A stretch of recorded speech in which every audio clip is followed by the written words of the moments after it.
നമസ്കാരം. മലയാളി വാർത്തയിലേക്ക് സ്വാഗതം.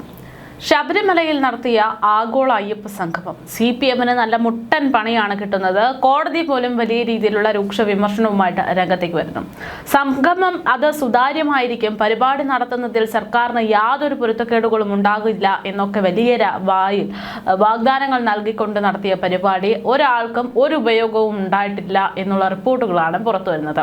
നമുക്കറിയാം, കഴിഞ്ഞ വർഷമൊക്കെ നടത്തിയിട്ടുള്ള നവകേരള സദസ്സ് അന്ന് കോടിക്കണക്കിന് രൂപ ചിലവാക്കിക്കൊണ്ട്, സർക്കാർ ഖജനാവിൽ നിന്ന് ചിലവാക്കിക്കൊണ്ട്, ഉദ്യോഗസ്ഥരെ അടക്കം ലീവ് എടുപ്പിച്ചുകൊണ്ട് നടത്തിയ പരിപാടി കൊണ്ട് ഇന്ന് കേരളത്തിലെ ഒരാൾക്ക് പോലും ഒരു ഉപയോഗവും ഉണ്ടായിട്ടില്ല.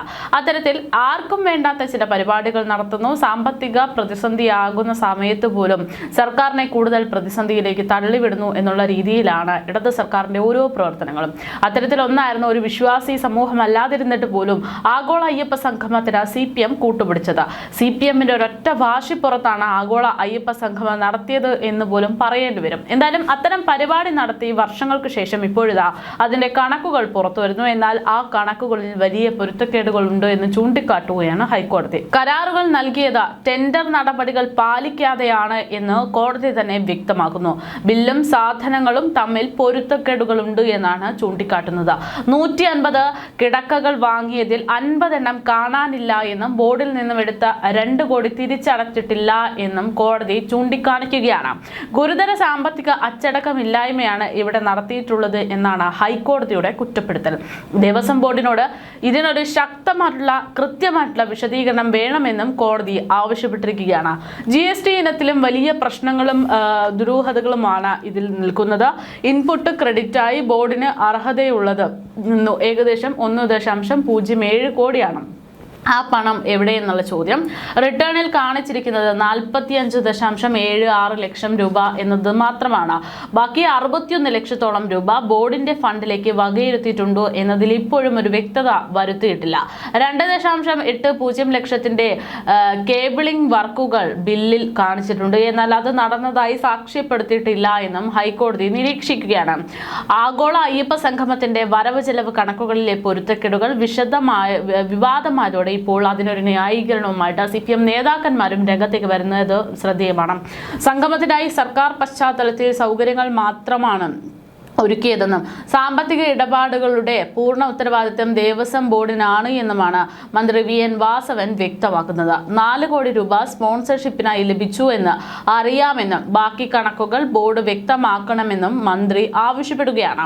അയ്യപ്പ സംഗമത്തിന്റെ വരവ് ചെലവ് കണക്കുകളിൽ വലിയ പൊരുത്തക്കേടുകളാണ് സ്പെഷ്യൽ കമ്മീഷന് ഹൈക്കോടതിയിൽ സമർപ്പിച്ച ഓഡിറ്റ് റിപ്പോർട്ടിലൂടെ ചൂണ്ടിക്കാട്ടുന്നത്. വിഷയത്തിൽ ദേവസ്വം ബോർഡ് അടിയന്തരമായി മറുപടി നൽകണമെന്ന് കോടതി നിർദ്ദേശിക്കുകയായിരുന്നു.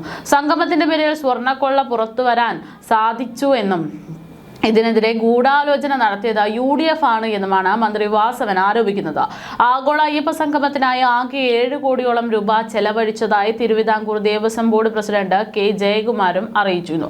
സ്പോൺസർഷിപ്പിലൂടെ ലഭിച്ച 4 കോടി രൂപ കഴിച്ചുള്ള ബാക്കി തുക അത് എങ്ങനെ കണ്ടെത്തുമെന്നാണ് ബോർഡിന് മുന്നിലായി ഇപ്പോൾ പ്രതിസന്ധിയായി തുടരുന്നത്. കണക്കുകൾ സെറ്റിൽ ചെയ്യാനുണ്ട്, കൂടുതൽ സ്പോൺസർഷിപ്പ് കണ്ടെത്താനുണ്ട്, അതിനുള്ള ശ്രമങ്ങൾ നടത്തുന്നു എന്നൊക്കെയാണ് വിശദീകരണം.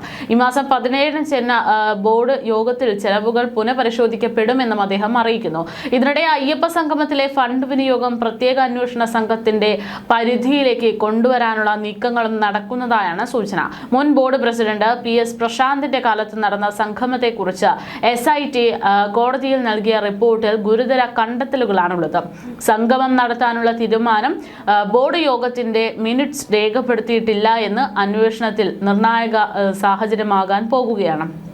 ഫണ്ട് വിനിയോഗത്തിന്റെ അവ്യക്തതകൾ കൂടി പുറത്തു വന്നതോടെ വരും ദിവസങ്ങളിൽ കൂടുതൽ നടപടികളിലേക്ക് പോകാനുള്ള സാധ്യതയുമുണ്ട്. അതേസമയത്ത് ആഗോള അയ്യപ്പ സംഗമം എന്ന് പറയുന്ന പരിപാടി നടത്തിയത് എന്തിനാണ് എന്നുള്ള ഒരു ചോദ്യം ഇപ്പോഴും അവിടെ അവശേഷിക്കുന്നുമുണ്ട് എന്നുള്ളതാണ് യാഥാർത്ഥ്യം. കാരണം ഒരു തദ്ദേശ തിരഞ്ഞെടുപ്പ് നടക്കുന്ന കാലഘട്ടത്തിൽ, അല്ലെങ്കിൽ തദ്ദേശ തിരഞ്ഞെടുപ്പിനെ മുന്നോടിയായിട്ട് അത് ലക്ഷ്യം വെച്ചുകൊണ്ടായിരുന്നു ആഗോള അയ്യപ്പ സംഗമം നടത്തിയത് എന്നുള്ളൊരു വലിയ ആക്ഷേപം പിണറായി സർക്കാർ സർക്കാരിനെതിരെ ഉണ്ടായിരുന്നു. കാരണം വലിയ ജനവിരുദ്ധ വികാരമാണ് CPM-നെ സംബന്ധിച്ച് നിലനിൽക്കുന്നത്. ആ ഒരു ജനവിരുദ്ധ വികാരം മാറ്റണമെങ്കിൽ ഇനി ആകെയുള്ള ലക്ഷ്യം വിശ്വാസികളെ കയ്യിലെടുക്കുക എന്നുള്ളത് മാത്രമാണ് എന്നും മുൻപ് ശബരിമലയിൽ സ്ത്രീ പ്രവേശനവുമായി ബന്ധപ്പെട്ട് അതിന് കുടപിടിച്ച CPM-ന് അയ്യപ്പ ശബമാണ്, അത് മാറ്റാൻ വേണ്ടിയുള്ള ഒരു പരിഹാരം എന്നോണമാണ് ഇത്തരം ഒരു പരിപാടി സംഘടിപ്പിച്ചത് എന്നും വിവിധ തരത്തിലാണ് ഈ വിഷയത്തിന്റെ നിഗമനങ്ങൾ നിരീക്ഷണങ്ങളൊക്കെ വന്നത്. അത്തരത്തിൽ ലക്ഷ്യം വെച്ചത് തിരഞ്ഞെടുപ്പിനെയാണെങ്കിൽ സ്വാഭാവികമായിട്ടും ആ ലക്ഷ്യം പിഴച്ചു എന്ന് വേണമെങ്കിൽ പറയാം. കാരണം തദ്ദേശ തിരഞ്ഞെടുപ്പിൽ വലിയ തിരിച്ചടികളാണ് CPM-നെ സംബന്ധിച്ചുണ്ടായത്. ഉറപ്പിച്ച സീറ്റുകൾ പോലും CPM-ന് നഷ്ടപ്പെടുന്ന ഒരു സാഹചര്യം ഉണ്ടായി. തലസ്ഥാന നഗരിയിൽ CPM-ന്റെ സീറ്റ് നഷ്ടപ്പെട്ടു എന്നതിനേക്കാൾ ഉപരി ഇതുവരെ കേരളത്തിൽ സീറ്റ് ഉറപ്പിക്കാതിരുന്ന BJP തിരുവനന്തപുരം കോർപ്പറേഷനിൽ തന്നെ തലസ്ഥാന നഗരി തന്നെ കൈയടക്കിക്കൊണ്ട് ചെങ്കോട്ട കൈയടക്കിക്കൊണ്ട് രംഗത്തേക്ക് വരികയും ചെയ്തു. അപ്പോൾ അത്തരത്തിൽ CPM ഉദ്ദേശിച്ചത് എന്താണോ അതൊന്നും നടക്കുകയും ചെയ്തില്ല. ഇതിന് പിന്നാലെ ഇപ്പോൾ വലിയ സാമ്പത്തിക തരികിടകളും ഈ വിഷയത്തിൽ നടന്നിട്ടുണ്ട് എന്നുള്ള വിവരങ്ങളാണ് പുറത്തു വരുന്നത്. ജനങ്ങൾ ഓൾറെഡി വലിയ രീതിയിലുള്ള വിയോജിപ്പുകൾ സർക്കാരിന്റെ ഓരോ നടപടികളെ സംബന്ധിച്ചും ഉണ്ടായിക്കൊണ്ടിരിക്കുന്ന സാഹചര്യത്തിലാണ് ഇത്തരത്തിൽ വലിയ ഫണ്ട് തട്ടിപ്പുകൾ ഇനിയും നടന്നിട്ടുണ്ട് എന്നുള്ള ഓരോ റിപ്പോർട്ടുകൾ പുറത്തു വരുന്നത്. വലിയ രീതിയിൽ ഇത്തരം ഒരു റിപ്പോർട്ട് പുറത്തു വരുമ്പോൾ ജനങ്ങൾക്കിടയിൽ വലിയ ദേഷ്യം പ്രതികരണങ്ങളൊക്കെ ഉണ്ടാകാനുള്ള സാഹചര്യവും ഒരുക്കുന്നുണ്ട്. ശബരിമലയിലെ അയ്യപ്പനെ പോലും കട്ടുമുടിച്ച സർക്കാർ അവിടെ ഒരു പരിപാടി നടത്തി അതും കട്ടുമുടിച്ചു എന്ന് പറഞ്ഞതിൽ യാതൊരു തെറ്റുമില്ല എന്നൊക്കെയാണ് പൊതുജനങ്ങളിൽ ചിലർ പ്രതികരിക്കുന്നത്. എന്തായാലും ഇത്തരത്തിൽ വലിയ രീതിയിൽ ജനങ്ങൾക്കിടയിൽ വിദ്വേഷവും ദേഷ്യങ്ങളും ഒക്കെ ഉണ്ടാകുന്ന ഒരു സാഹചര്യത്തിലേക്ക് പിണറായി സർക്കാരിന്റെ ഭരണകൂടത്തിന്റെ പ്രവർത്തനങ്ങൾ മാറുന്നു എന്നുള്ളതാണ് യാഥാർത്ഥ്യം. നിലവിൽ ആഗോള അയ്യപ്പ സംഗമം നടത്തിയതിലും വലിയ പാളിച്ചകൾ സംഭവിച്ചിട്ടുണ്ട് എന്നുള്ള റിപ്പോർട്ടുകൾ പുറത്തുവരികയാണ്. ഇതേക്കുറിച്ചുള്ള കൂടുതൽ ശക്തമായിട്ടുള്ള പഠനങ്ങൾ, അതുപോലെ തന്നെ ഈ പണങ്ങൾ എങ്ങോട്ടാണ് പോയത്, എത്ര പണം ലഭിച്ചു, കൃത്യമായിട്ടുള്ള ലഭിച്ച പണം, കൃത്യമായിട്ടുള്ള ചിലവായ പണം, അതിനെ തുടങ്ങിയിട്ടുള്ള നിരവധി കാര്യങ്ങൾ കണക്കുകളിൽ ഒരു കൃത്യത വരേണ്ടതുണ്ട്. അതിനൊരു പ്രത്യേക അന്വേഷണ സംഘം അടക്കം വേണ്ടിവരുന്ന സാഹചര്യത്തിലേക്ക് എത്തിച്ചിരിക്കുകയാണ്.